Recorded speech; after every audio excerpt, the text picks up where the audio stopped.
Nuremberg, 1 de octubre de 1946. El primer tribunal militar internacional sentencia a 12 oficiales nazis a muerte después de encontrarlos culpables de cometer crímenes de guerra, crímenes contra la paz y crímenes contra la humanidad.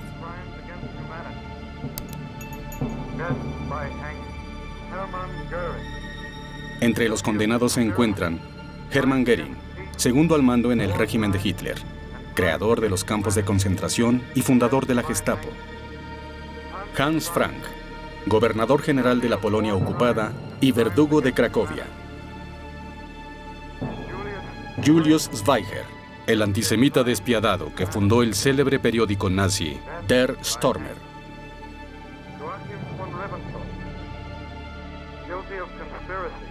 El 16 de octubre de 1946, a la 1 de la mañana, los condenados irían a la horca instalada en el gimnasio de la prisión.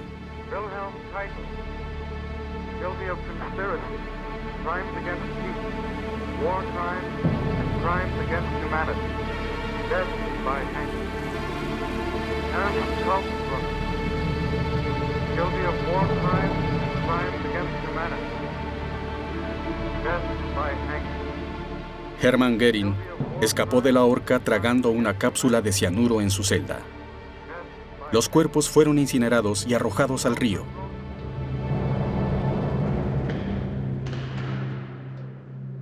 Casi no se sabe que la salud mental de los oficiales nazis tratados en Nuremberg fue monitoreada por el psicólogo Gustav Gilbert y su equipo de psiquiatras.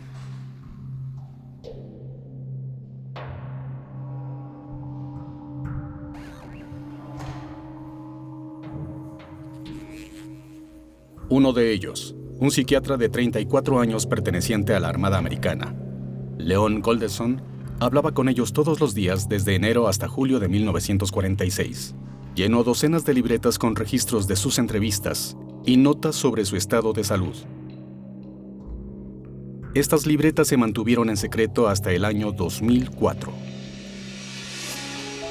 Las notas secretas de Nuremberg.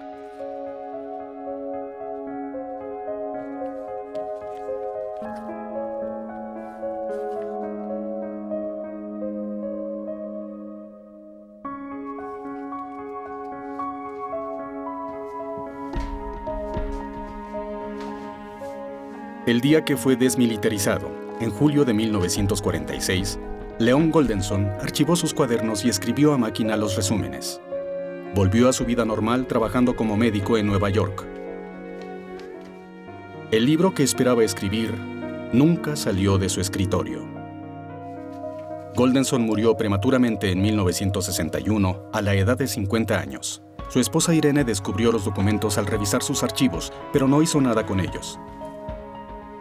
Los cuadernos se dispersaron. Pasaron más de 40 años para que volvieran a reunirse. Están dentro de los pocos documentos que nos introducen a las celdas de los criminales de guerra nazis durante su juicio. Las voces que salen de los cuadernos de Goldenson nos dan nueva información para conocer la manera de pensar de los nazis, sus acciones y sus motivos ocultos. ¿Por qué lo hicieron? Julius Zweiger, Hans Frank y Hermann Göring experimentaron una especie de trauma o enfermedad durante su infancia que los convirtió en monstruos.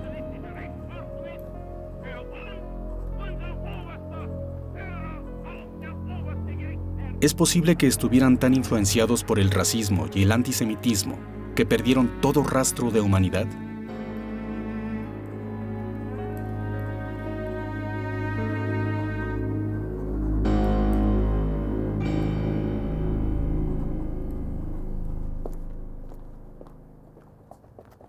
Como mayor del ejército de los Estados Unidos y después teniente coronel, Leon Goldenson ayudó a liberar a Francia y después a ocupar Alemania. Llegó a Nuremberg el 3 de enero de 1946. El joven psiquiatra, curioso y aún ansioso, tuvo que entrevistar a los oficiales nazis caídos cuya decadencia es reflejada por sus pertenencias amontonadas en el vestíbulo. ¿Qué clase de hombres eran? ¿Qué los motivaba? Leon Goldenson, armado con el conocimiento psiquiátrico de su tiempo, trataba de responder estas preguntas.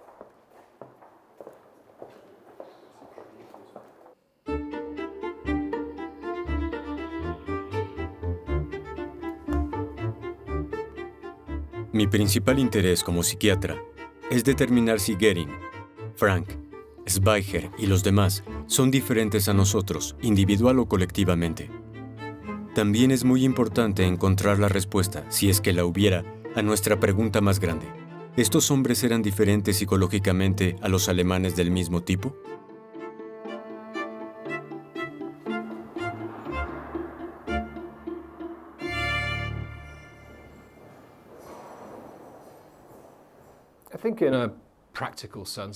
Creo, en un sentido práctico, que fue buena idea tener psiquiatras y psicólogos.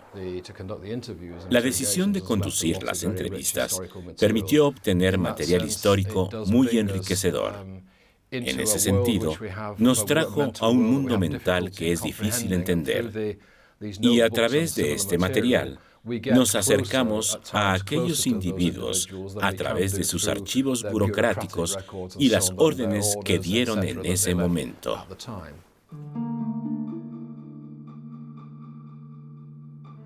La misma personalidad de Leon Goldenson es un misterio. Sabemos que era judío y de hecho lo menciona una vez en sus notas. Probablemente nunca sabremos si los judíos jugaron un papel en lo que sucedía en Nuremberg. Pero sabemos que Goldenson era, antes que nada, un psiquiatra americano. Su habilidad para ser neutral y escuchar a los líderes nazis contribuyó decisivamente a conseguir que se abrieran y hablaran libremente, que es lo que hace tan notable la experiencia de Leon Goldenson. La misión que el gobierno estadounidense confió a Leon Goldenson hoy nos parece casi imposible.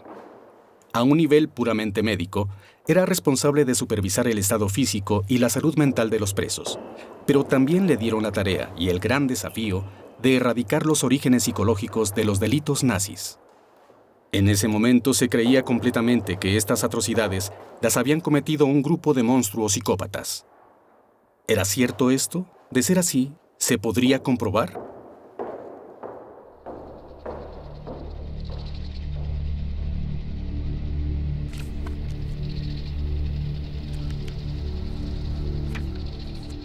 Cuatro figuras se destacan en los cuadernos de Leon Goldenson debido a la intensidad de sus palabras. Hermann Goering, Hans Frank, Rudolf Hess, el comandante de Auschwitz que llevaron a declarar a Nuremberg, y Julius Schweiger. 12 de febrero de 1946. Hans Frank fue uno de los primeros prisioneros que Leon Goldenson visitó.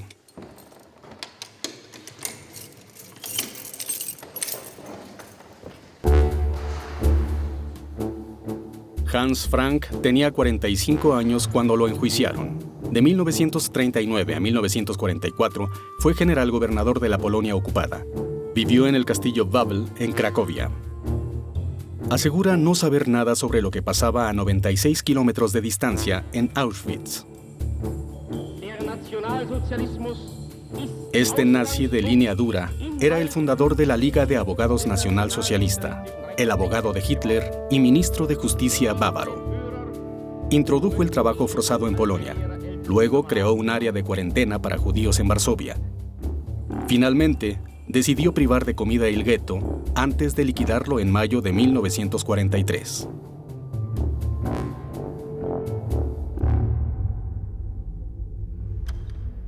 Hans Frank estaba contento de tener un invitado. Estaba deprimido desde un intento de suicidio fallido. Leon Goldenson iba acompañado por un traductor alemán. En entrevistas que a veces duraban más de una hora, destapa todo lo que puede sobre la vida personal de los acusados. Hace preguntas sobre su vida sexual, vida familiar e infancia. Lo que todo psiquiatra quiere saber sobre su paciente. Como psiquiatra debe encontrar mi caso interesante. ¿Tiene algún problema físico? Ninguno. Todavía tengo un cosquilleo en 3 dedos. Traté de matarme, porque sacrifiqué todo por Hitler. Y el hombre por quien dejé todo nos abandonó.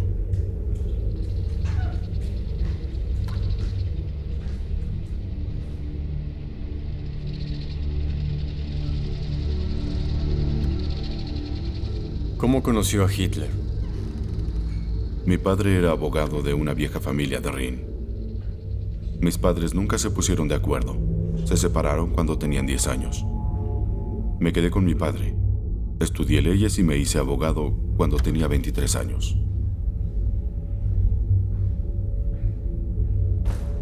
¿Entonces ahí conoció a Hitler? Sí, el mismo año que conocí a mi esposa Brigitte. Era mecanógrafa. Nos casamos enseguida. En 1926 nació nuestro primer hijo y tuve que ganarme la vida. Ese fue uno de los motivos por los que acepté la oferta de Hitler. No quiero culpar a mi esposa, pero era un asunto económico.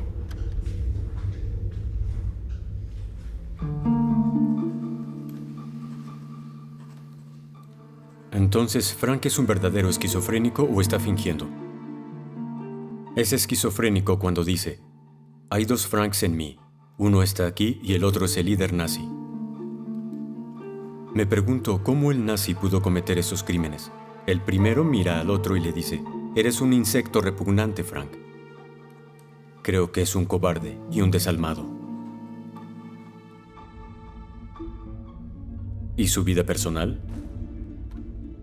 Mi matrimonio era un fracaso, pero teníamos 5 hijos. A mi esposa nunca le interesó lo que a mí me interesaba. No le interesaba la música. Ella era práctica y yo era idealista.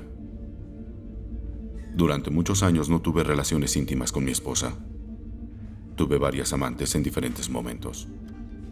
La última era una amiga de la infancia que comencé a ver de nuevo. Era una opositora fanática de Hitler y del Partido Nacional Socialista. No podíamos ponernos de acuerdo en cuanto a la política. Ahora pienso que si me hubiera casado con ella, nunca hubiera sido nazi. Soy tan pequeño e influenciable. En 1942 quise divorciarme. Mi esposa le escribió a Hitler. Y una semana después de que llené los papeles, Hitler dijo que no podía divorciarme. Esto muestra la influencia que Hitler tenía en Alemania.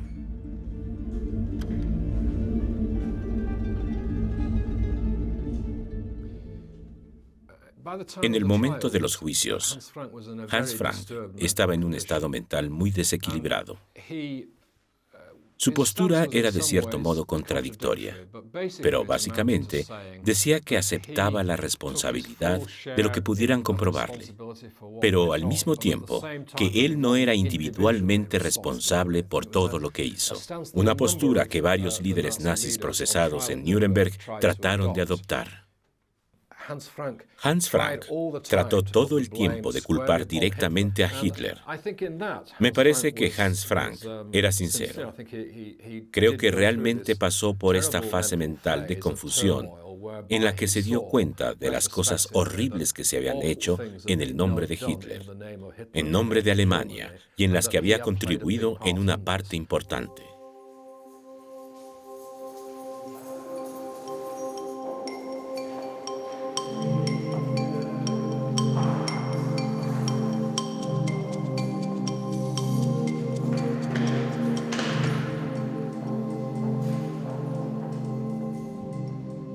Todos los días, desde noviembre de 1945, los criminales han caminado hacia el tribunal por este pasillo que todavía existe.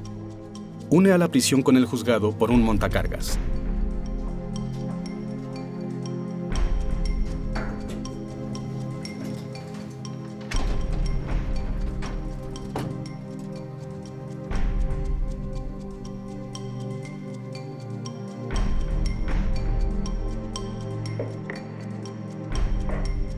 Los acusados que van al tribunal parecen hombres en camino hacia la oficina. La mayoría lleva un archivo que detalla los cargos en su contra. Les dan una copia al inicio del juicio para que puedan estudiarlo.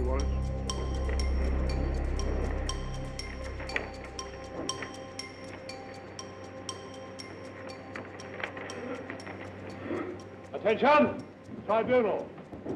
Cuando Goldenson visitó por primera vez el tribunal a principios de enero de 1946, el juicio estaba en la primera etapa. La parte acusadora presentaba el caso contra los líderes nazis. Una de las primeras audiencias a las que asiste se concentra en Hans Frank.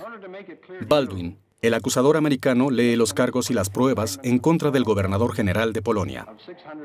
El caso es fácil a demostrar, sobre todo porque Frank les dio 38 volúmenes de su diario personal cuando lo detuvieron, en los cuales cuenta todo. Me refiero a una declaración hecha a los líderes políticos del NSDAP el 14 de septiembre de 1942 en Cracovia, registrada en el diario de Frank, escrita en alemán.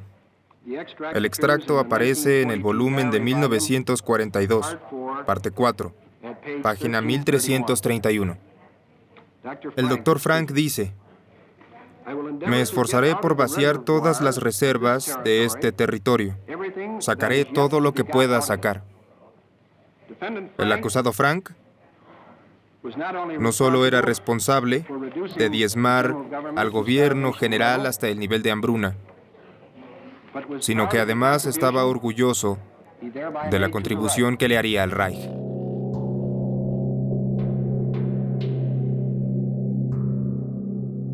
En una conferencia en enero de 1943, el acusado Frank declaró: cuando ganemos la guerra, no importará si los polacos, ucranianos y todos los que viven en este país se mueren de hambre o se comen entre ellos. Para mí, no tiene importancia.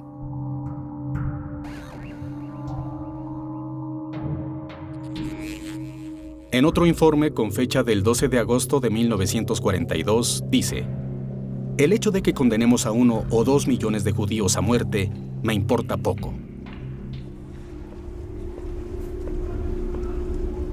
¿No sabía nada sobre lo que pasaba en Auschwitz? La mayor parte de la historia del nacionalsocialista y sus delitos la entendí durante este juicio. En Alemania no oímos nada sobre la persecución de los judíos. En Alemania no teníamos prensa libre o radio abierta. ¿No mataron a muchos judíos en Polonia mientras estuvo ahí? No. En Auschwitz sí. Eso era información clasificada. Puedo demostrarle que estaba fuera de mis manos completamente. Nunca puse a un solo judío en un campo de concentración o en un horno. Eso puedo demostrarlo. Entonces no se siente culpable. Sí, me siento culpable de una cosa. De seguir a Hitler como un ciego, sin una buena razón. Creí en ese hombre. Subestimé su influencia hipnótica. Si supiera todo lo que he aprendido en el juicio, habría protestado de una manera diferente a como lo hice en 1942. ¿Protestó? Sí. Di un discurso famoso contra los campos de concentración y contra el SS en Viena, Heidelberg, Múnich y Berlín. Creó un alboroto enorme y una crisis, y me liberé de mis deberes con el partido. Pero no aprobaron mi solicitud de transferencia. Me quedé en Cracovia, en el palacio del viejo rey, como un rey poderoso. Lo excepcional en la carrera de Frank y en la dictadura del nacionalsocialista es que Frank tuvo una disputa con Himmler en 1942 sobre la política de explotación y exterminio.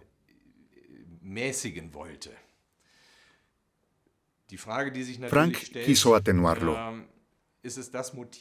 La pregunta para nosotros ahora es si su verdadero motivo era el que dio en sus entrevistas con el psiquiatra o si tenía un motivo diferente. Para nosotros los historiadores, está claro que el motivo de Frank no era aplicar una política menos brutal en Polonia, pero sí suavizar las cosas para obtener mejores resultados económicos. Los presos eran aislados en sus celdas. Leon Goldenson era la única persona con la que hablaban, aparte de sus abogados.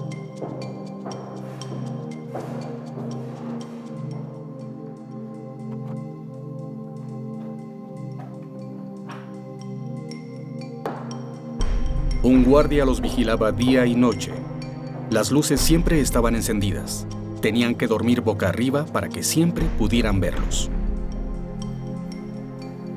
Estas reglas se aplicaron después de que uno de los acusados se suicidó al principio del juicio.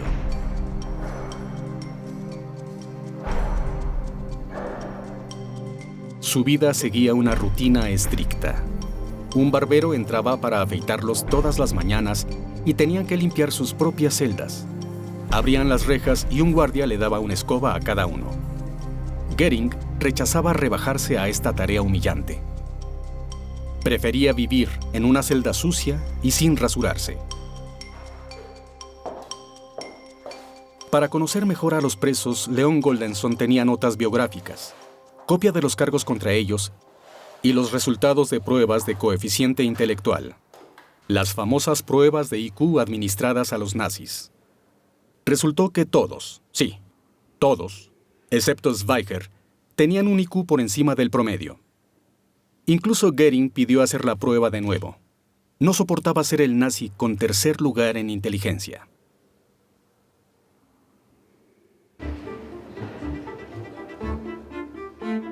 Leon Goldenson hizo 10 visitas a la celda del acusado principal de Nuremberg, Hermann Göring, el secuaz de Hitler.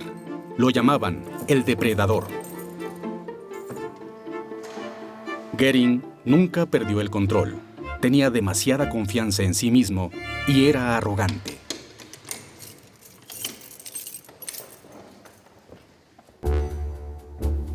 Hermann Göring tenía 53 años en 1946. Hijo de un funcionario prusiano y amigo de Bismarck. Héroe de la Primera Guerra Mundial. Piloto de caza con 22 victorias en el aire. Y como muchos alemanes, le costó trabajo aceptar el fracaso.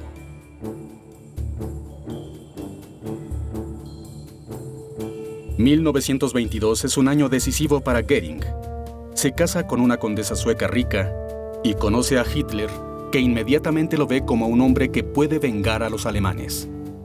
Con lazos con la aristocracia y comunidad bancaria, desempeña un papel fundamental en la conquista legal del poder.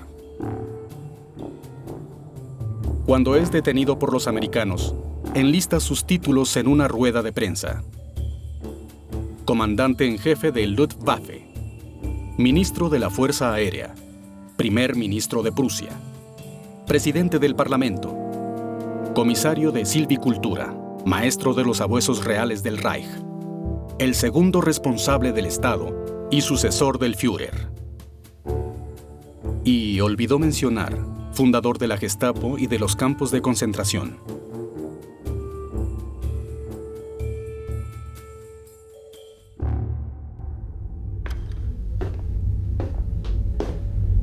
Estoy seguro de que pasaré a la historia como un hombre que hizo mucho por los alemanes. Esto es un juicio político, no un juicio penal. De todos los cargos en mi contra, el llamado saqueo de obras de arte me duele más, porque mi intención no era la de saquear. Me gusta tener cosas agradables a mi alrededor. Si yo no los hubiera tomado, habrían caído en manos de los malditos rusos. Soy un hombre culto, por eso no puedo aguantar estar en prisión, donde me tratan como un delincuente común o ladrón.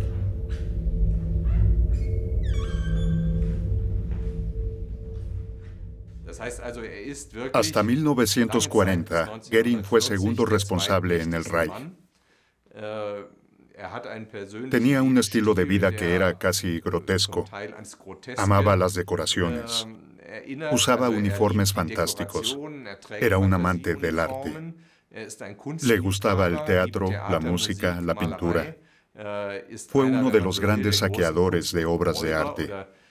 Fue una persona que arrebató pinturas y antigüedades que pertenecieron a judíos alemanes deportados o despojados de sus pertenencias por la política de volver ario los bienes judíos.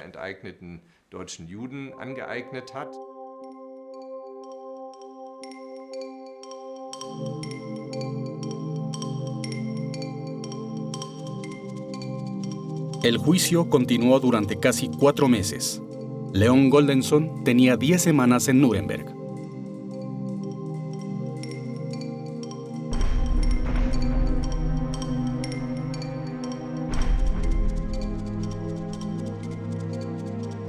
Después de que la parte acusadora presentó el caso, cada acusado tiene la oportunidad de presentar su defensa asesorado por un abogado. Hermann Göring fue el primero en subir al estrado.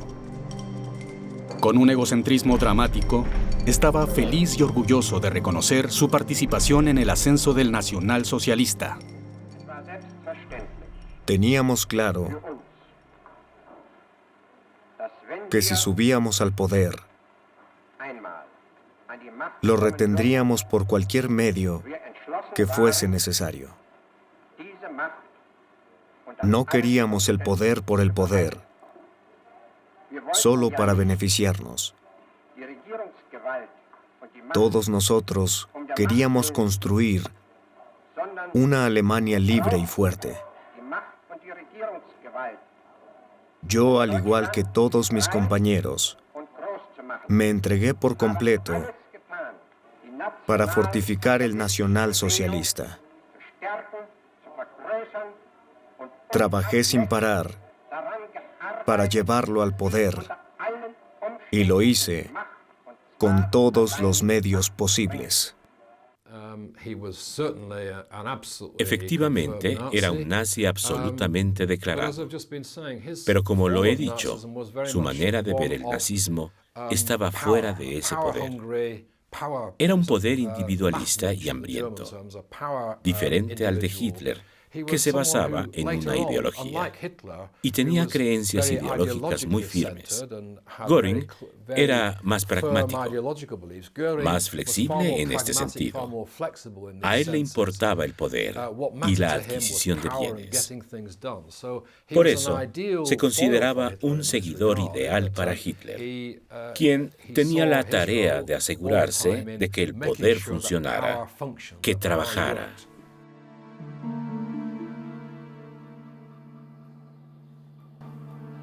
A estas personas solo les preocupa salvarse. Cuando los veo, me pregunto cómo es que estos hombres alguna vez azotaron de miedo al mundo. Lo más sorprendente es que no parecen sentir culpa. Es increíble. Aplastaron a la civilización y todos los sentimientos que nos hacen posible vivir juntos. Cuando abandonó la sala, escuché a Göring decir claramente a sus coacusados: este juicio es algo bueno. Como siempre he dicho, la Tierra es redonda y da vuelta. Un día nuestra suerte dará la vuelta también. Göring está seguro de sí. A menudo es arrogante. Tiene una actitud infantil y siempre es un cínico.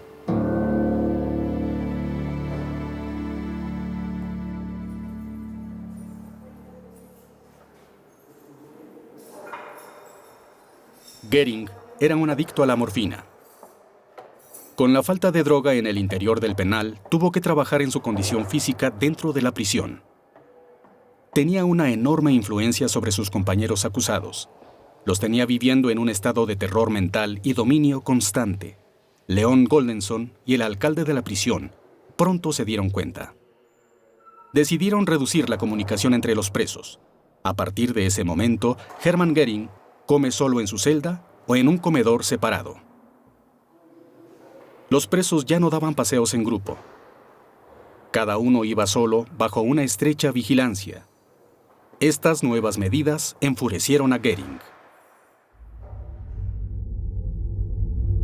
Si creen que soy el más peligroso aquí, no es solo porque soy el nazi superior en este grupo. No olvide que están tratando con figuras históricas.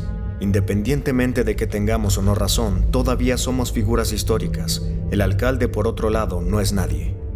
Como figura histórica que dice ser, ¿está listo para llevar en hombros su parte de responsabilidad en lo que pasó? Soy responsable únicamente de los asuntos oficiales del gobierno, pero no de los programas de exterminación. Era el sucesor de Hitler y estoy de pie ante los alemanes como tal. Por supuesto, obviamente también trataba de ocultar cosas, como su participación fundamental en la política antisemita después de la matanza de 1938. Pero más que eso, las consecuencias de tratar la economía con esa política y forzar a los judíos a abandonar la economía, colocando 1 billón de señales del Reich. Pero esto lo llevó, en enero de 1939, a delegar la responsabilidad de la migración de judíos a Heydrich y la dirección del Servicio de Seguridad. 19 de febrero de 1946. La parte acusadora mostró a la corte una película de las atrocidades nazis. Los acusados estaban preocupados. sabían que el impacto que tendrían esas imágenes en los jueces sería más fuerte que la lectura fastidiosa y aparentemente interminable de documentos escritos. La presentación incluía películas alemanas recuperadas por los rusos, junto con la que se hizo cuando los campos de Majdanek y Auschwitz se liberaron.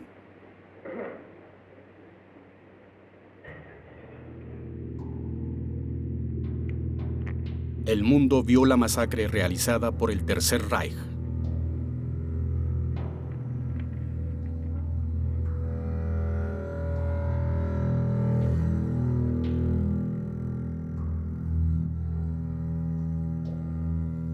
El mundo vio los crematorios, las cámaras de exterminio y el gas Zyklon B usado para matar a escala masiva.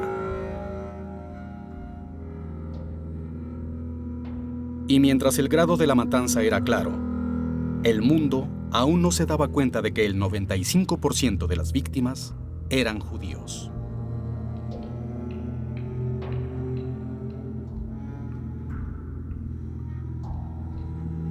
Los acusados sentados ahí, rígidamente, en la oscuridad, sabían sobre la existencia de los campos y lo que pasó ahí.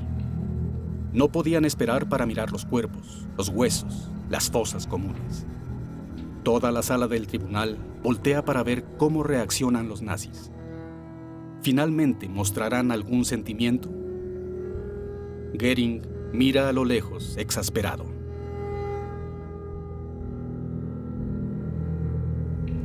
¿Por qué? ¿No vio la película? Primero, desde un punto de vista legal, no demuestra nada. Podrían haber matado a 100 prisioneros de guerra alemanes y ponerles uniformes rusos para esta representación de atrocidades. No conoce a los rusos como yo. La mayor parte de estas fotos se tomaron durante su revolución. Las cestas llenas de cabezas, por ejemplo. Ellos mismos deben haberle disparado a esa gente. Así podrían tomar fotos de muertos frescos. ¿Cómo puede Hermann Göring pensar durante un segundo que Leon Goldenson defenderá su causa después de que le ha dicho al joven psiquiatra tales cosas? Y sigue hablando. Sabe que las entrevistas en esta celda serán su última posibilidad, aparte de sus apariciones en el tribunal, de justificarse ante la historia y exonerarse de los cargos más graves.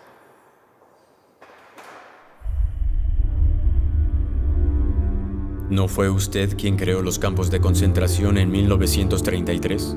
Sí, franca y orgullosamente confieso que yo creé los campos de concentración, pero eran para comunistas y otros enemigos del nacionalsocialista. La idea no era matar a la gente o usarlos como campos de exterminio.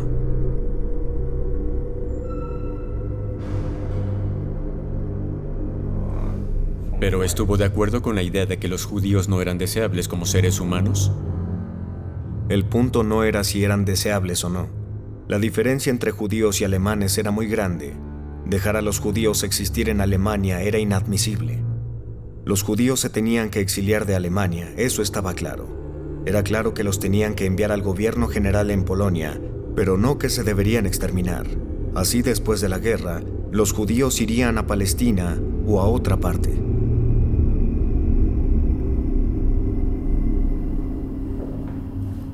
Horroriza pensar que estos hombres que planearon enviar a millones de seres humanos a la muerte, que indiscriminadamente mataron a hombres, mujeres, niños y viejos, vivieron en un país con una cultura tan rica, el país de Goethe.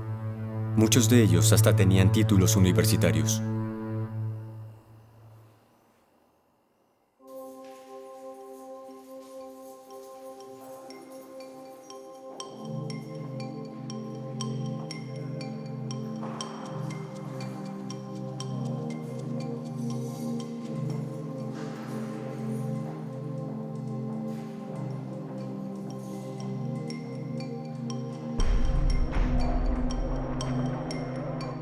...10 de abril de 1946. En un giro dramático de acontecimientos, un testigo clave se revela en Nuremberg. Rudolf Hess, comandante del campo de exterminio de Auschwitz. Fue detenido un mes antes por los británicos, escondiéndose en una granja en Alemania del Norte.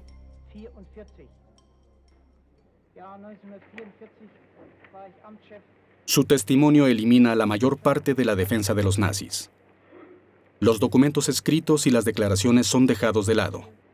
Por primera vez, los asesinatos en masa, el genocidio, lo que llamamos el Holocausto, es descrito por un hombre que ayudó a realizarlo.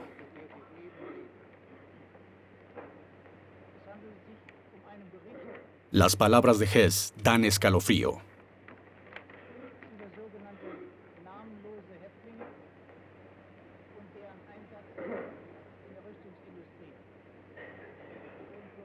En un tono intelectual, sin vacilar, describe la clasificación de los presos a su llegada al campo.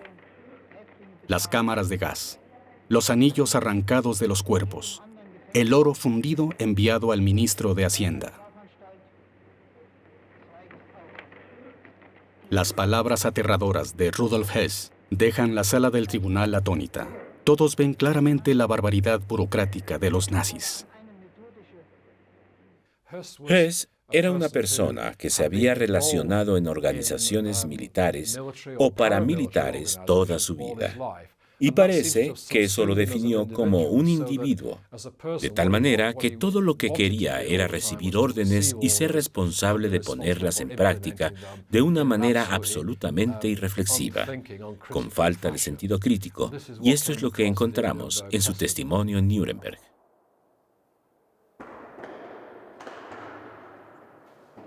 Leon Goldenson se reunió 3 veces con Rudolf Hess. Se puede decir que Hess estaba nervioso, pero también ansioso por hablar. Hess estaba aislado totalmente y hundido en la soledad. Quería decirlo todo, explicar sus acciones y justificarse.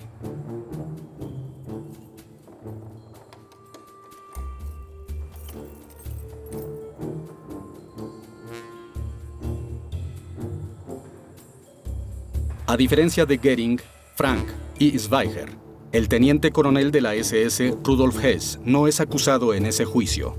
Apareció como testigo en Nuremberg. Lo procesaron después ante un consejo de guerra en Polonia en 1947. Y lo colgaron en el campo de concentración de Auschwitz.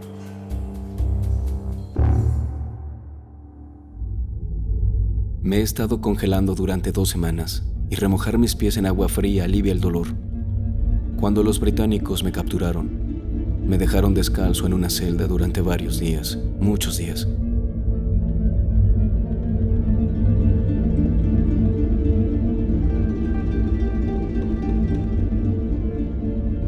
¿En qué ha estado pensando hoy? Nada en particular. Escribí una biografía corta de mis años mozos. Aquí la tengo si le interesa. Léamela si no le importa. Lo entenderé mejor. Vengo de un hogar cómodo. Mis padres se llevaban bien y llenaron a sus hijos de amor. Me habría gustado ser misionero en África. Sin embargo, me hice soldado y me casé. Tuve 5 hijos. Fuimos una pareja feliz durante los 4 años que pasé en Auschwitz. Mi trabajo no causó ningún problema en mi matrimonio. Mi esposa no sabía nada hasta 1942. Un día escuchó por casualidad el comentario de un administrador del partido y me preguntó sobre eso con insistencia. Le dije la verdad. ¿Cómo reaccionó? Creía que era cruel y terrible. Después de esto, siguió diciendo que sería mejor si conseguía otro puesto. ¿En dónde vivía?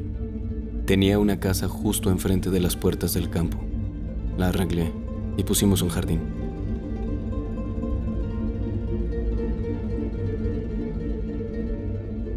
¿Ha tenido algún problema sexual?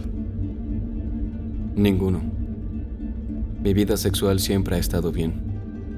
Tuve mi primera experiencia sexual cuando tenía 17 años, con una enfermera en un hospital de Damasco. ¿Ha tenido algún deseo sexual desde mayo de 1945? No, en absoluto. Tenía que trabajar muy duro en la granja cuando estuve escondido y sabía que la policía me buscaba. 2 de las granjas en Auschwitz se usaron como cámaras de gas. ¿Cómo las usó? Así es como funcionaba. Los trenes no llegaban diario. A veces llegaban 2 o 3 trenes en el mismo día. Cada tren llevaba a 2,000 personas, pero había veces que no llegaban trenes en 3 o 6 semanas. ¿Cuánto tiempo tenían a la gente en Auschwitz? No se quedaban ahí. Los separaban y los llevaban a Birkenau. Ahí les quitaban la ropa. Había grandes letreros que decían desinfección y baños. Lo hicimos así para no tener ningún problema técnico durante el proceso de exterminio. ¿No le molestó matar a niños de la edad de sus propios hijos? No era fácil para mí o para cualquiera de los otros. Ver aquellas montañas de cuerpos y percibir el olor a quemado constantemente no era divertido. Pero Himmler nos había dado órdenes y nos había explicado la necesidad de hacerlo. Nunca me pregunté si era incorrecto.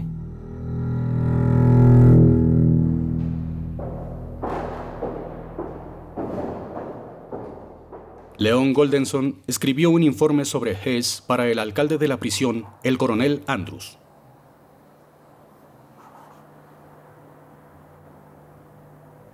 Nota del coronel Andrus. Rudolf Hess no tiene moral o principios éticos. El nacionalsocialista incitó a este sádico a hacer atrocidades sin precedentes, manteniendo en apariencia su respetabilidad social y política. Tiene conciencia o lo que llamamos super-yo, en términos psiquiátricos, de un psicópata. No tiene tendencias suicidas.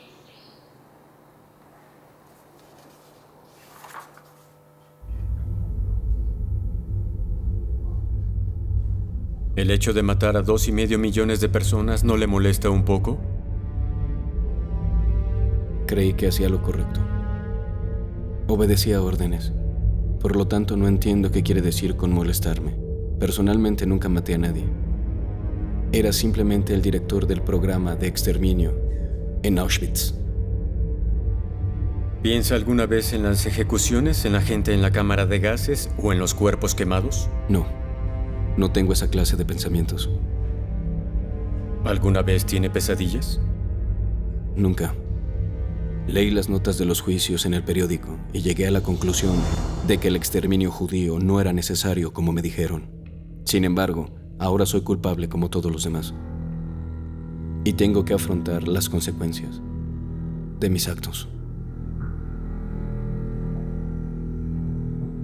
¿Cuál piensa que debería ser su castigo?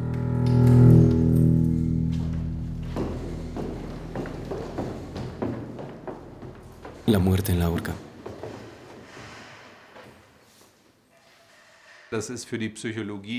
Hess es un caso muy interesante psicológicamente.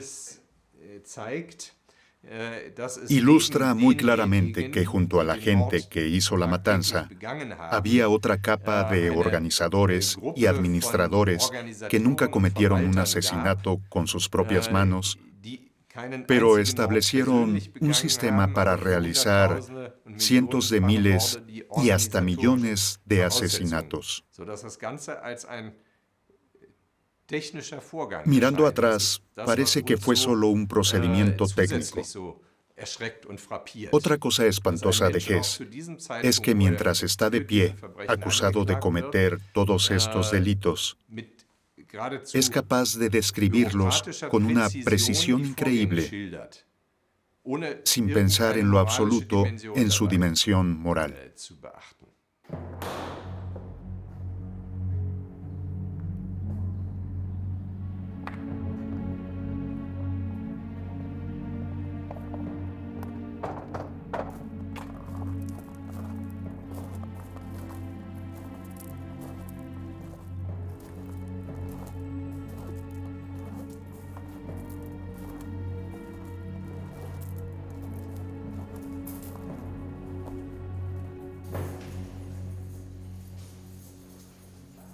Goering, expresidente del Parlamento, comenzó a padecer de migraña y dolor ciático durante varios días. Según Leon Goldenson y Gustav Gilbert, el psicólogo de la prisión quien también visitaba a los acusados, sus síntomas eran causados por un deseo de evitar las próximas audiencias del tribunal que serían indiscutibles a su caso. Goering se dio cuenta de la impresión profunda que causó el testimonio de Rudolf Hess en el tribunal.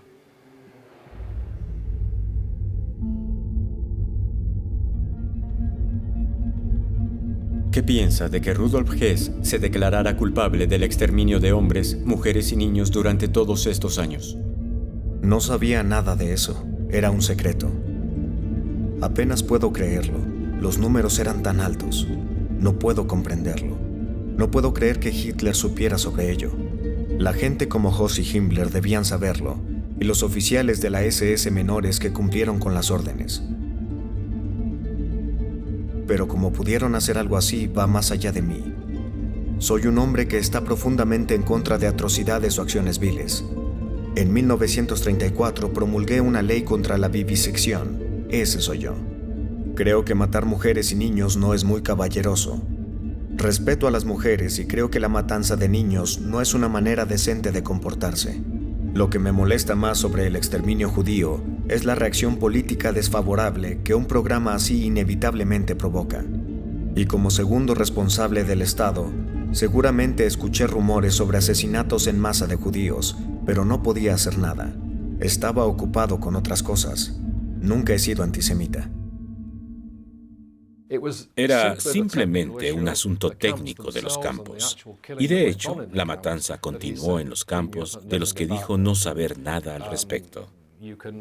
Y se fue a aceptar ese comentario con un poco de escepticismo, ya que por otro lado, puede ser que nunca se molestó en preguntar, y nadie le dijo, porque no era consciente de los detalles precisos de lo que sucedía, pero sabía que estaban matando a los judíos, y que eran decenas de miles.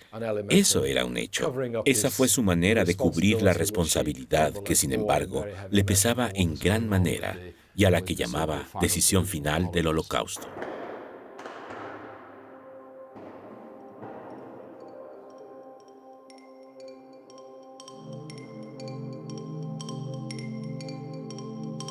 ¿Qué esperaba Leon Goldenson obtener de los acusados?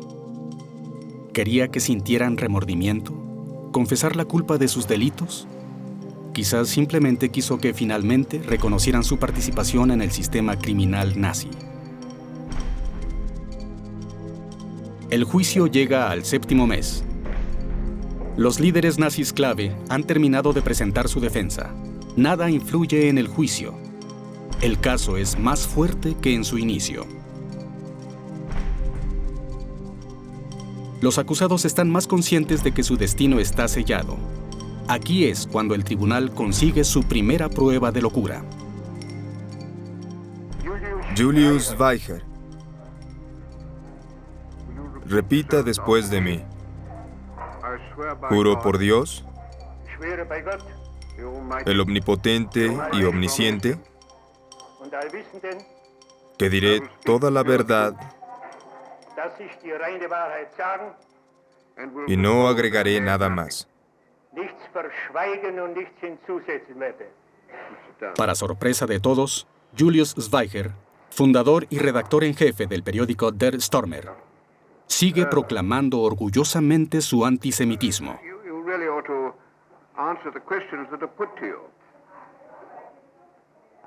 El caso en su contra incluye una serie de citas antijudías, cada una más abominable que la otra.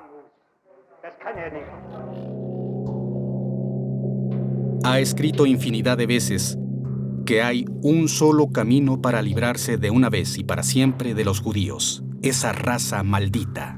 El exterminio.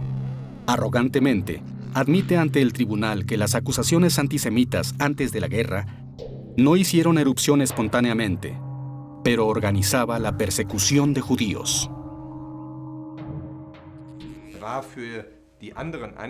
Era un fanático ante los ojos de los acusadores.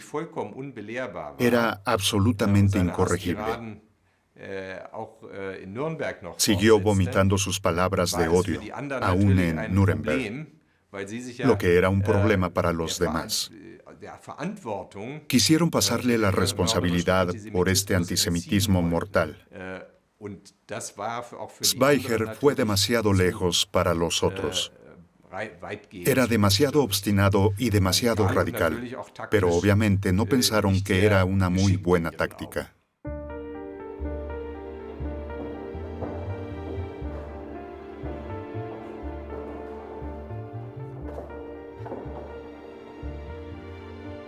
Leon Goldenson visitó a Weicher varias veces.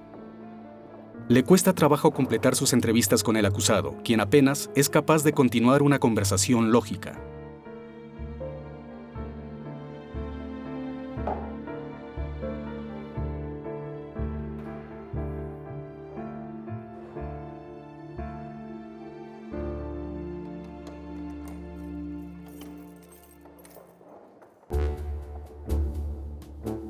Julius Zweiger tenía 61 años en el momento del juicio.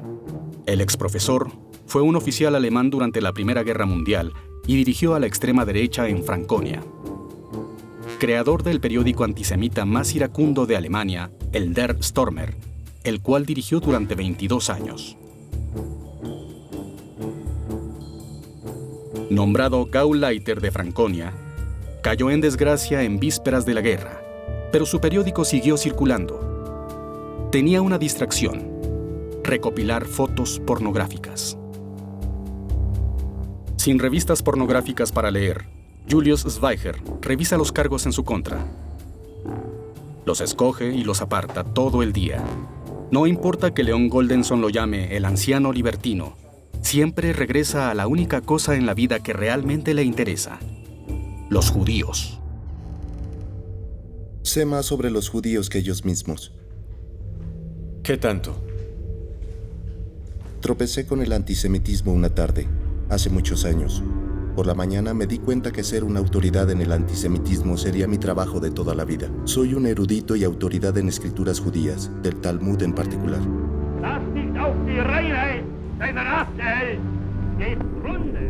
No tengo nada contra los judíos, mientras no interfieran con la pureza de nuestra sangre diario.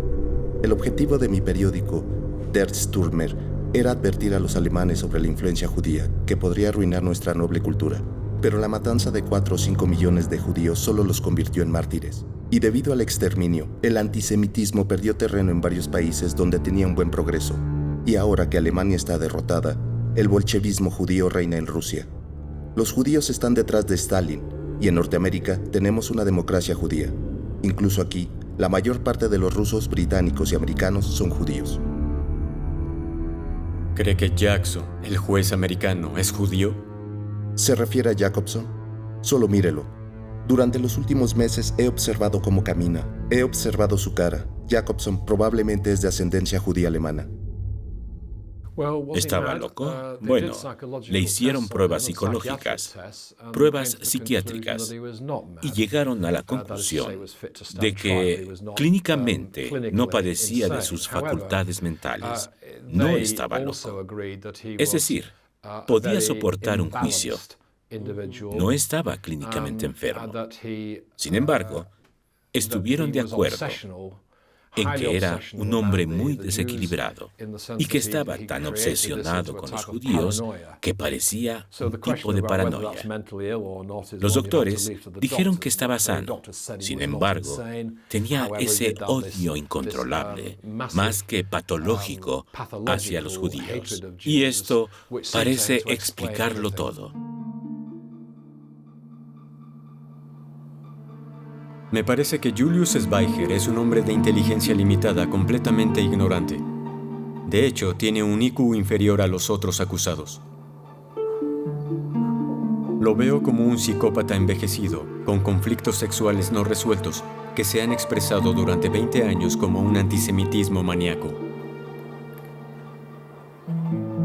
Se agita mucho durante nuestras sesiones. Mueve sus manos obsesivamente. Zweiger obtiene placer al mostrarme que es físicamente más fuerte que los otros acusados, sobre todo Goering.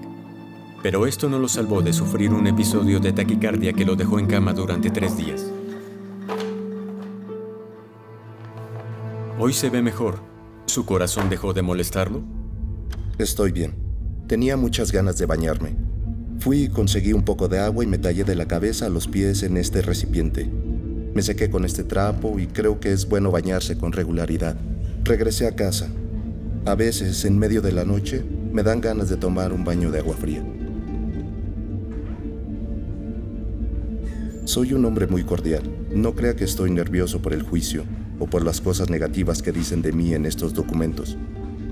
Si cada uno tuviera una conciencia tan limpia como la mía, nadie tendría que tomar somníferos. Mi conciencia está tan limpia como la de un bebé. De hecho, estoy seguro que ninguno de los acusados quiso que sucedieran esas masacres. Aquí me enteré de Auschwitz. No sabía nada de eso antes del juicio. Es absolutamente normal y comprensible para mí ser un antisemita. Pero la exterminación de mujeres y niños es una cosa tan extraordinaria que es difícil creer. Ninguno de los acusados quería eso. Nos encontramos otra vez con eso. Y otra vez es imposible demostrarlo de cualquier manera. Lo que Schweiger en realidad sabía, obviamente, era que a los judíos los estaban exterminando. Los mataban por millones. Y él aprobó eso. El propio Der Strummer publicaba material antisemita durante la guerra, justo cuando las muertes en el este iban en aumento a toda velocidad, y se congratulaba en los titulares por el exterminio judío. Las entrevistas de Leon Goldenson con Julius Schweiger, Rudolf Hess, Hans Frank y Hermann Göring es algo del trabajo más revelador que el psiquiatra hizo en Nuremberg. Pero solo son una fracción de las conversaciones que Goldenson sostuvo allí. Involucraban a otros 16 acusados y 13 testigos. Todas las palabras que reunió, día tras día, constituyen un verdadero tesoro psicológico, como él mismo lo dijo. Pero, ¿para qué sirvió? En lugar de monstruos y sádicos, la mayor parte de los hombres que Leon Goldenson conoció en Nuremberg intentaron hacerse pasar como funcionarios entusiastas pero ordinarios, trabajando bajo la nieve. Ayer estaban obsesionados por complacer al Führer. Hoy harían lo que fuera por librarse del castigo. Goldenson se dio cuenta de que los líderes nazis no eran criminales ordinarios. A pesar de los enormes crímenes que habían cometido, no pronunciaron ni una sola palabra de remordimiento. No estaban arrepentidos, no tenían lugar para sentimientos humanos. Las entrevistas hechas en las celdas sombrías de Nuremberg muestran que los acusados habían borrado totalmente la distinción entre el bien y el mal de sus mentes. Estos hombres cínicos o fanáticos, o simplemente cobardes, permanecieron nazis hasta el final.